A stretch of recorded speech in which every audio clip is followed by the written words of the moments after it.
Nakaka-whiten siya ng skin. Meron siyang 2% na niacinamide. Nakakatulong din talaga na makapag-lighten ng ating mga dark spot.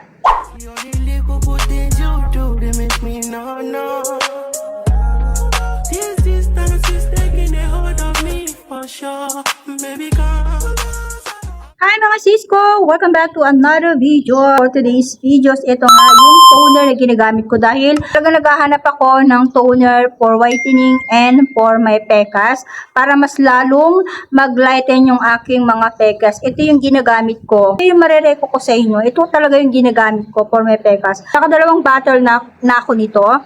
Nakaka-whiten siya ng skin. Si Maxi Whitening Whiten Skin in just 2 days lang.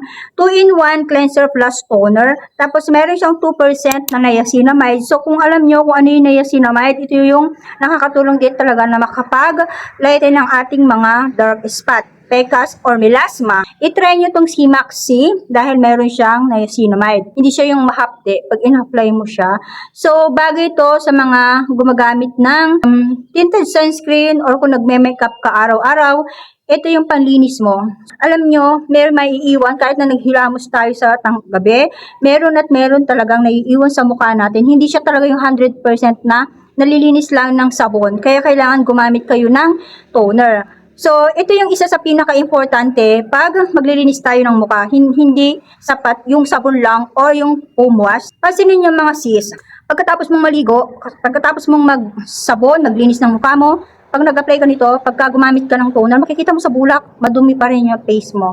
Lalo na pag gumagamit kayo ng tinted sunscreen, kasi ganoon ako, everyday kasi nag-sunblock ako ng tinted sunscreen.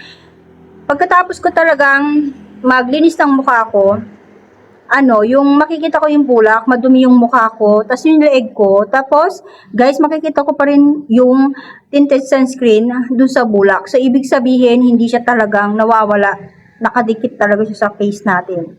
Kaya naman, sobrang ganda nito sa napanlinis toner na to, kasi nga, nakakatulong na siya na paputayin yung face natin, natutulungan pa niya na linisin talaga yung face natin. At alam niyo ba mga mami ko, kung kayo ay oily skin, isa pa yan. Pag oily skin kayo, kailangan nyo talagang mag-toner. Nakakamura lang na nito, 47 pesos or 37 ata itong toner na to. Makikita nyo to sa Mercury Drug, sa Watson, sa supermarket. Lang yung aking share sa inyo ngayon. Ayun lang mga mami ko. Thank you for watching.